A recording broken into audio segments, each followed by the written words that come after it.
I was excited when Gary approached me about doing these lazy, hazy, crazy days of summer, or I think I kind of made the title a little longer than it really was. But can I talk to you? Can I be honest? I'm not lying here now. I have lived here for over 10 years and I am not getting acclimated, people. I am not getting acclimated to what you call in Kansas, Missouri as summer. And they're not summer days. That's the first thing you lie about. They're not summer days. They are hot, humid weeks and they're months. And I swear they are half the year. Now you're saying, but Mary, you came from Minnesota where half the year it snows. No, it doesn't. No, it doesn't.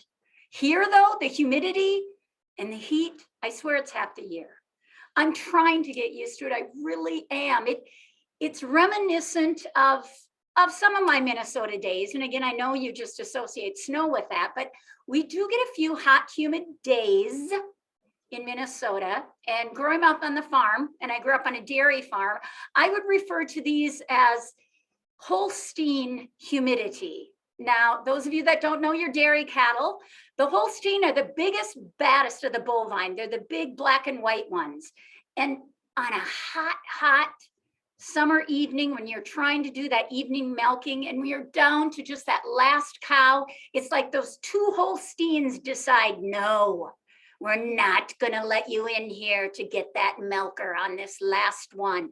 And there you are, pushing your way through these huge bovines, and then you're stuck there and it's stagnant and there's no air.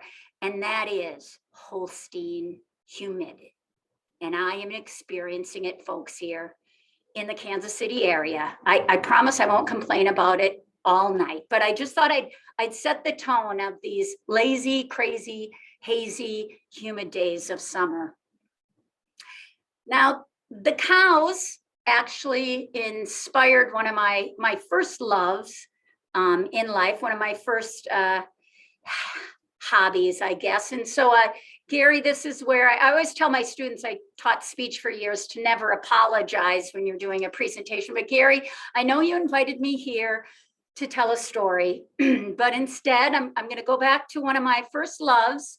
And it happened, I got very good at this, at least I thought, while I was milking cows. And that is my passion to be a singer-songwriter. See, our cows, one of the reasons they were spectacular producers of milk is that it was the music. In the morning, they listened to WLS Chicago. We could get that clear as a bell over the prairie. So they had a little bit rock and roll. And then in the evenings, they listened to KXRB, Sioux Falls. Now that's country.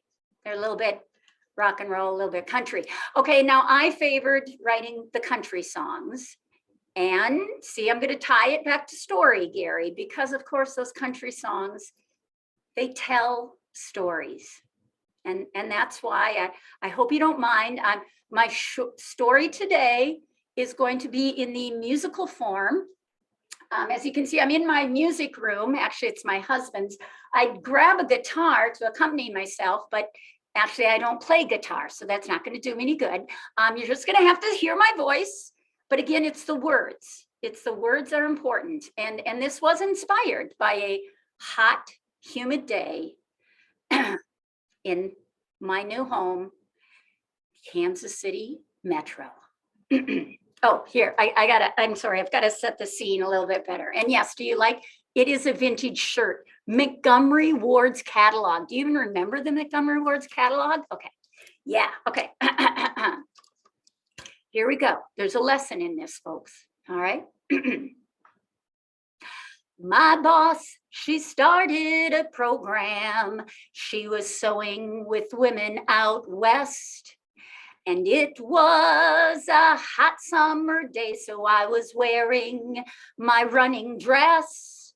But just before I got through the door, that gatekeeper gave me an eye.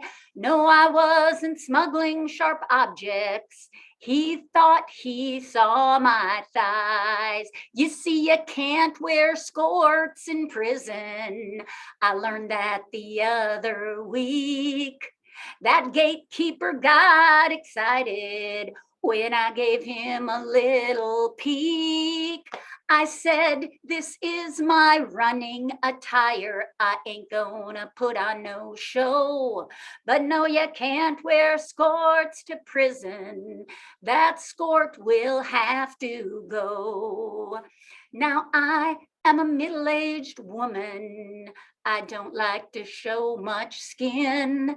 That skirt, it came to above my knees, but he weren't gonna let me in. He said, according to Rule 16, no skirts can come in the door. Well, next time I'll wear a Minnesota snowsuit and be covered from head to floor, because you can't wear skirts in prison. I learned that the other week. That gatekeeper got excited when I gave him a little peek.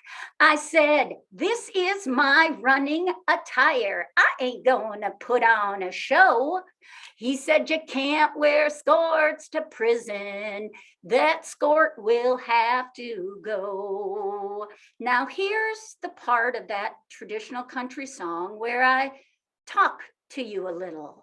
And I reflect on the lessons we learned and different observations. They usually put it right here in the middle. Now, we were sewing clothing with a delightful group of women at the Topeka Correctional Facility. And we had been bringing in scissors and seam rippers and all kinds of pins and needles, but for some reason on that hot day, it was the skirt that caught that guy's eye. Well, you know, I'd like to say I've learned a lot from that. And so I was prepared when later that summer, I was going to go visit a nephew of mine who was down in Arizona in jail, in prison. Now, I know they say it's not the heat, it's the humidity, but Arizona in August, trust me, people, it is the heat. But I was ready. I was prepared. I had learned from the Topeka experience. I had looked through what to wear and what not to wear and found out what their Rule 17 was. I asked my family members that had already visited my nephews on what to wear and what not to wear. I was ready. I selected just a very plain crew neck, elbow length, light blue shirt. No writing, no advertising, no graphic designs, nothing. You don't want to get in trouble. I picked a pair of off-white, cream, some might say ivory colored pants. And yes, pants, not jeans. I wanted to look very formal. And I mean, again, it was Arizona. It was hot. I wanted to be somewhat comfortable.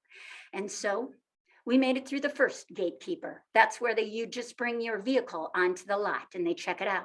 We made it to the second one, where you bring your paperwork, your ID, and they check to see that you are who you are and you ain't who you ain't. We made it through the third gatekeeper, which involves going into a small building. You sit on a bench and dogs behind a fence sniff you. The dogs approved of my outfit.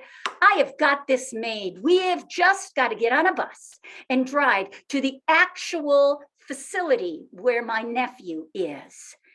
We get on the bus, we get off the bus. My other family members, they go through. Yep, you're okay. Yes, you're fine. Yes, you're fine.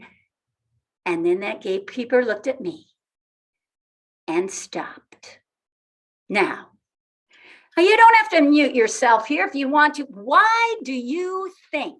Why do you think I might have been stopped by that gatekeeper? Talk amongst yourselves. You can type it into the chat, but I don't have my trifocals on, so I wouldn't be able to read it. And I know you're all just wondering, why? Well, here's again that lesson in the country music. You can't wear khakis in prison. I learned something new again. That gatekeeper said that khakis are worn by staff, so he weren't gonna let me in.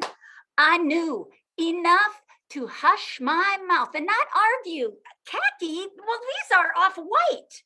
Oh, no, you can't wear khakis to prison. I don't know what to wear. It's not right.